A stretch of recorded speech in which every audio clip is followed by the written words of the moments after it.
Welcome to Hamburgers and Horror, the home of meat, monsters, and men being hunted by a skateboard-riding, white lies-loving vampire.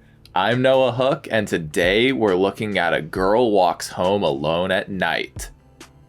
This 2014 Persian-language American horror film takes place in the fictional Bad City, where a young Iranian man named Arash is struggling to make ends meet due to his father's heroin addiction.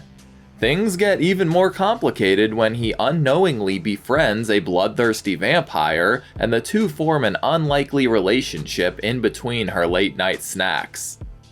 A Girl Walks Home Alone at Night was written and directed by Anna Lily Amirpour, who has brought us films like The Bad Batch and The Outside.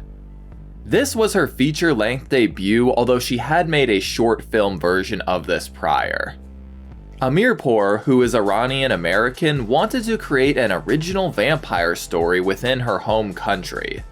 She also wanted to tackle a variety of the themes commonly associated with the creatures, understanding them as historians, artists, lovers, and addicts all in one.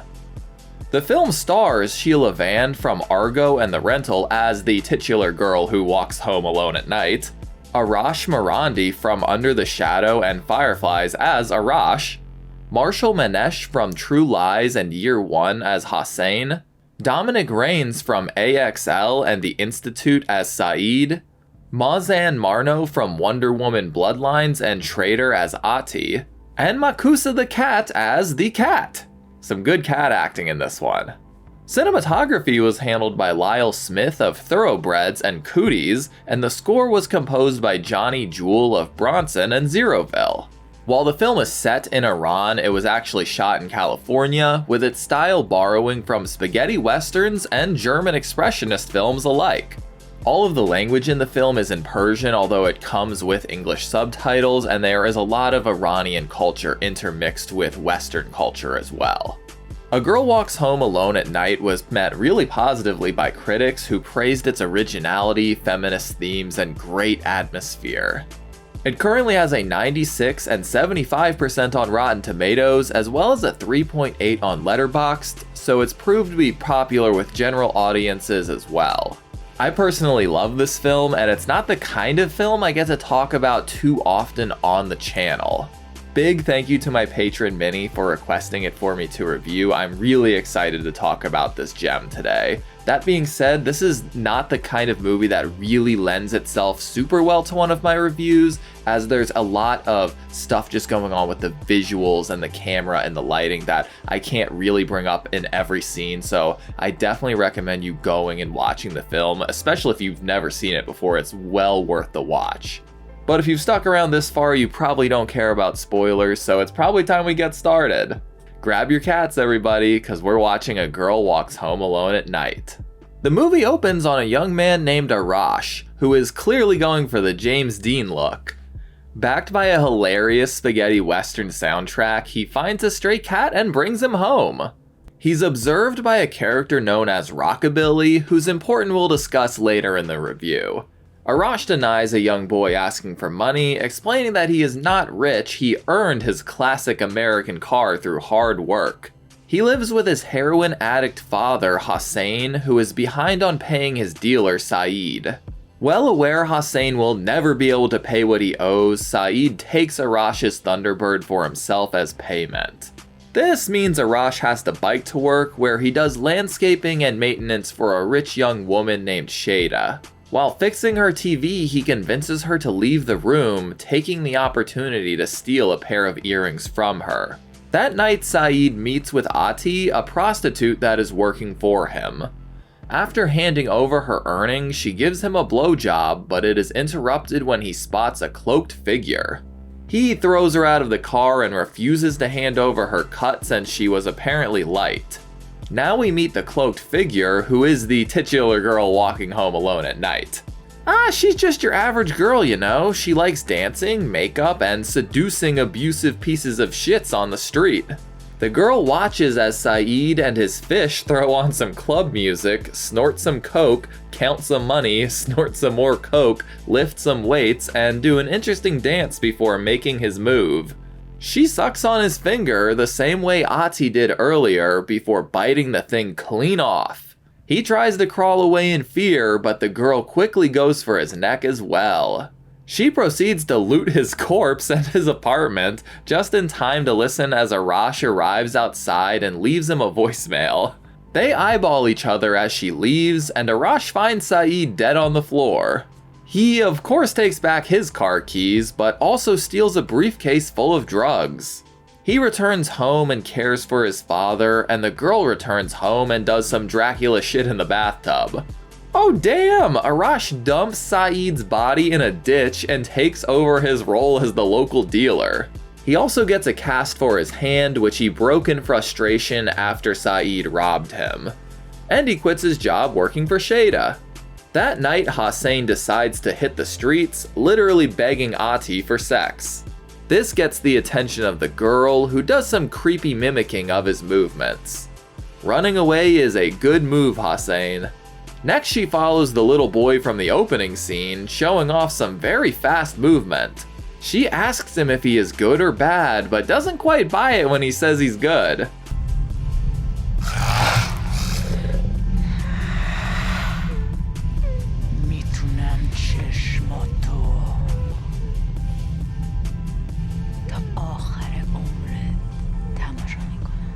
You can bet your ass he'll be a good boy from now on.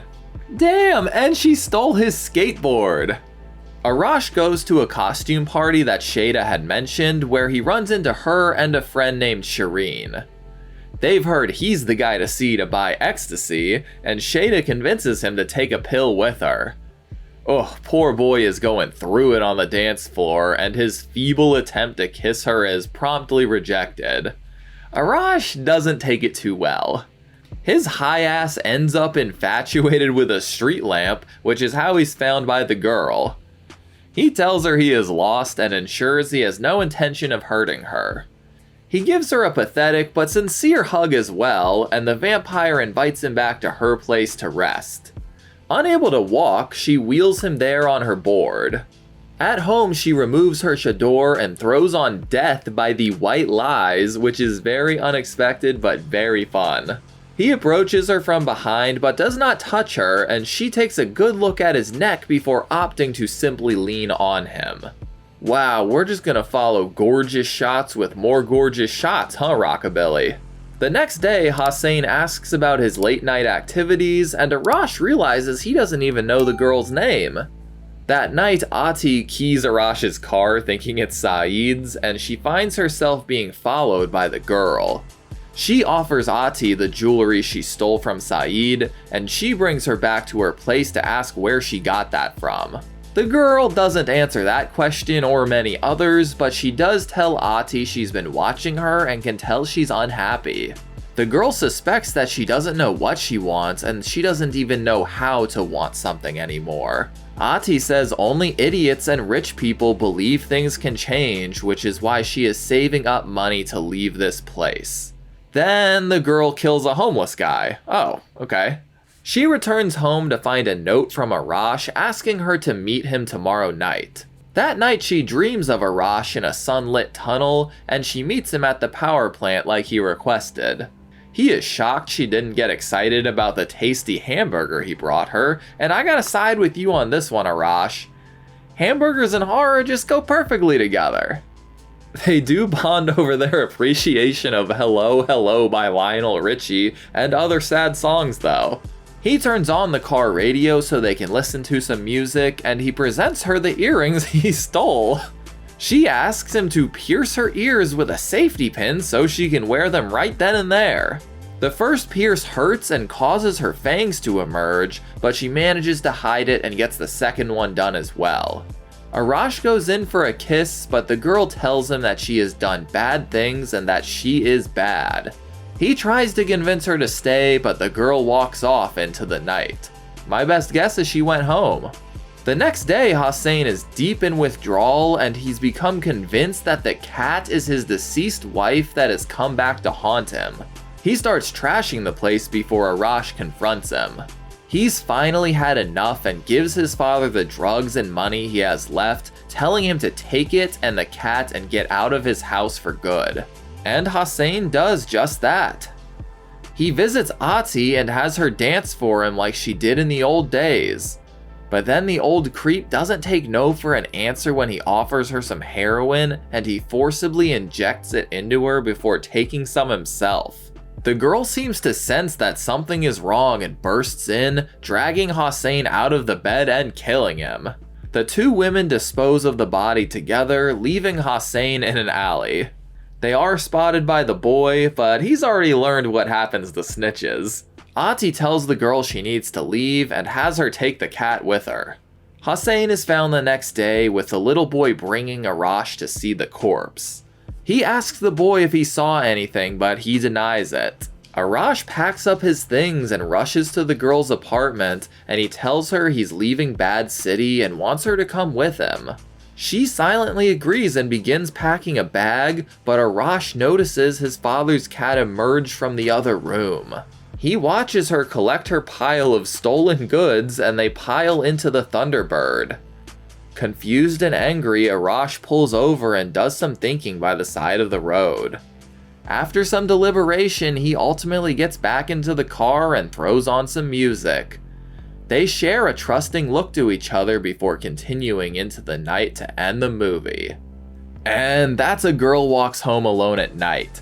I really love this film's unwavering style and themes. Just the pure cinematography and atmosphere of this film alone could suck you in. The oil fields, the abandoned factories, the desolate streets, the ravines filled with garbage and literal dead bodies all paint a picture of a modern-day ghost town. But even the time and place of Bad City is so hard to pin down, and purposefully so. Inside the homes, people are doing coke, using disco balls, eating hamburgers, and a bunch of everyday stuff that try to ignore or cope with the isolation outside. There's a strange mix of both US and Iranian pop culture references and imagery throughout the film from a bunch of different time periods.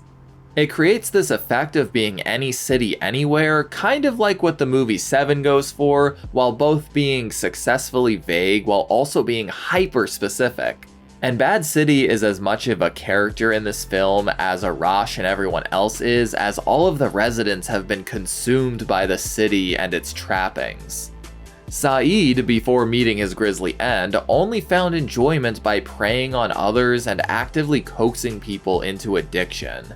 Ati, while supposedly planning an escape, is more than likely going to spend her days miserably in Bad City, catering to the gross, lonely men she despises. Hossein is a shell of his former self, literally unable to deal with his own grief and relying on drugs to numb himself to the world.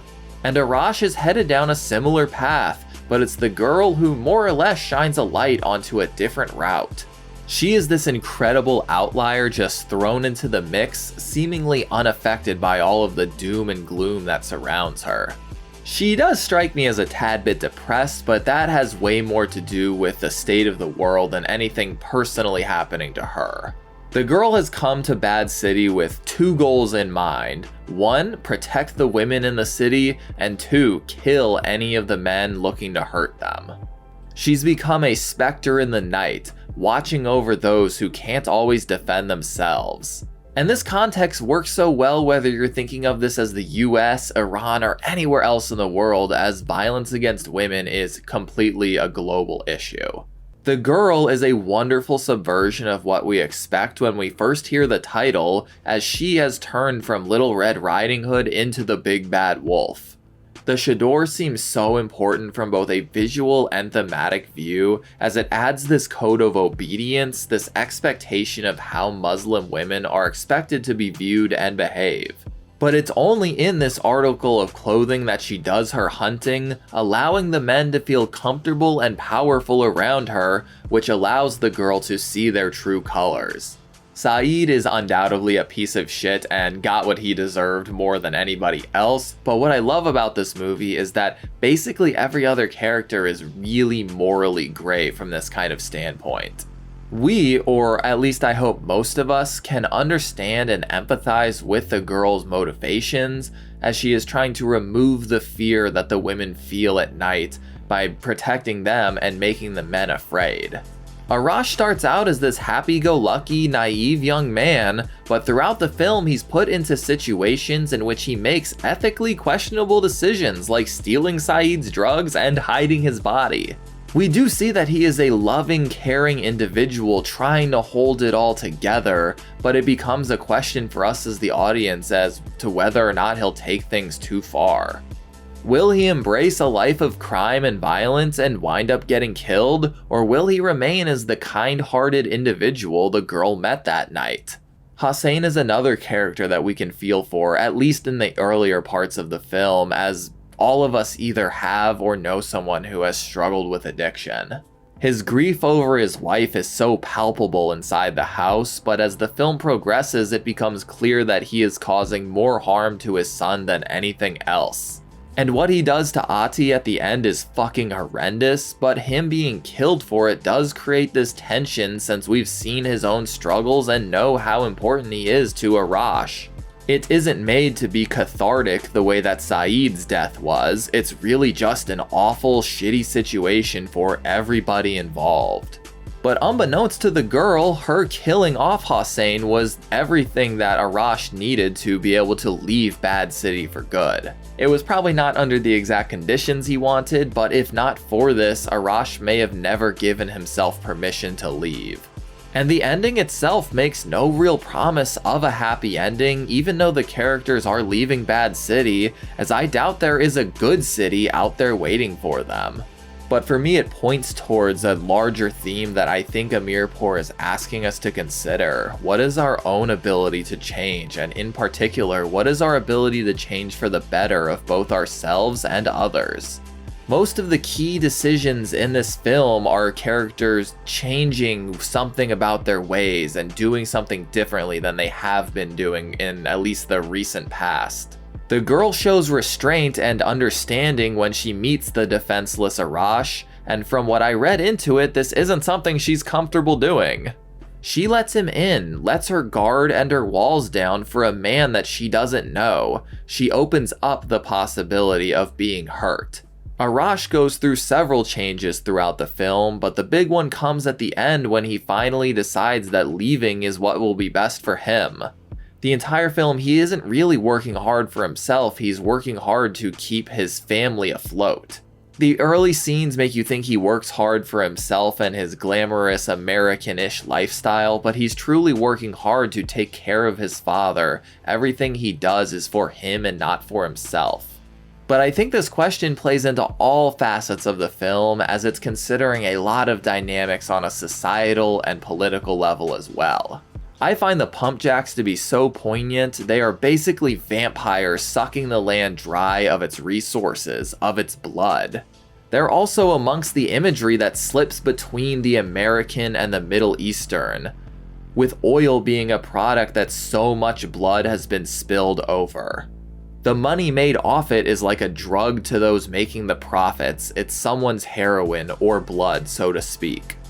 Oh, and I haven't even mentioned Rockabilly, who stands out as a publicly queer character. They seem to stay on the absolute fringes of the film, somehow more of an outlier than the actual vampire. It is completely illegal for someone to be gay, trans, any form of queer or non-conforming in Iran, so placing a publicly visible character of that nature in this setting is quite the political statement.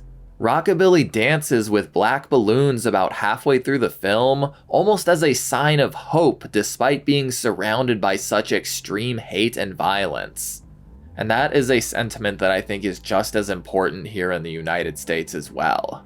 And Rockabilly represents a lot of the same themes I see running through the girl as well. This girl has taken the curse of vampirism, which is literally just a different state of being in a world where you aren't wanted, considered, or cared for, much like being a woman in a male-centric society, and she has turned it on its head. She has embraced it and used it in the best way that she can think to do so. She doesn't kill because she hates men, she kills because she loves women and wants them to be safe. She wants the girls to walk home alone at night and not exist in constant fear and shame. It is a metaphoric rallying cry for women, LGBTQ+ people, people of color, and anyone who is looked at as though they are a monster, to maybe not embrace it, but to embrace the power that comes with monstrosity. It is a reclamation and a call for reevaluation and defiance in the face of persecution.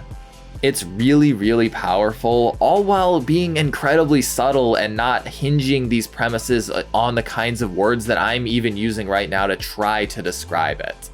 Sometimes I feel words can really cheapen a message, and this film really succeeds in letting the camera and the visuals do the talking for it. And you could totally watch this and not get any of those and get some completely different takeaway from it, and as far as I can tell, that is okay with the director. It's a very ambiguous kind of take on these themes, and I think it's pretty flexible in that way as well. And aside from all of these themes I'm pointing to, it's still a very well acted, well shot, atmospheric, really beautiful movie, both visually and audibly. My only real criticism for the film is that it tends to be very slow at points and it lingers a bit too long on some of its visuals. I don't usually mind because the cinematography is so visually striking, but there can be some times where you realize a significant amount of time has passed in the film and not too much has happened aside from some cool aesthetics and vibes. All in all though, I think A Girl Walks Home Alone at Night is a very special film. It is slow and it's not out to scare you in the way that most vampire films are, so I think you need to go in with the correct expectations. But at the heart of this film, there's just such a strong unspoken voice and direction, and that is honestly what I look for most in a young director's first project, or first couple projects even. It's a very rare experience to walk out of a film and say, wow, this film truly has a reason to exist. This director needed to make this film. That is something I get from A Girl Walks Home Alone at Night. If you haven't seen the film before, I hope I didn't just bring your expectations all the way up to here. I think go in with an open mind for sure. There is so much beautiful atmosphere and a lot of great art direction that I haven't been able to talk about, so please go give it a watch. Well, I think that's about it. What do y'all think of A Girl Walks Home Alone at Night? Let me know down below. I still feel like I've only scratched the surface in certain areas, so please share your thoughts, takeaways, and theories down below. Thank you again to my patron Minnie for requesting this for me to review. It has really been lovely talking about this film on the channel, so yeah, thank you. Join me again in 2 weeks as we kind of go in the opposite direction in a lot of ways, as we check out Rosemary's Baby. Thank you all so much for joining me, and an extra thank you to my patrons. As always, I'm Noah Hook, and thanks for watching Hamburgers and Horror. Stay safe out there. Thanks for watching my review of A Girl Walks Home Alone at Night. If you enjoyed this video, be sure to like and subscribe so you can keep up with all my reviews, and if you want to help support this channel further, you should check out my Patreon account. You'll be able to vote for future movies and franchises I cover on the channel. Thanks y'all.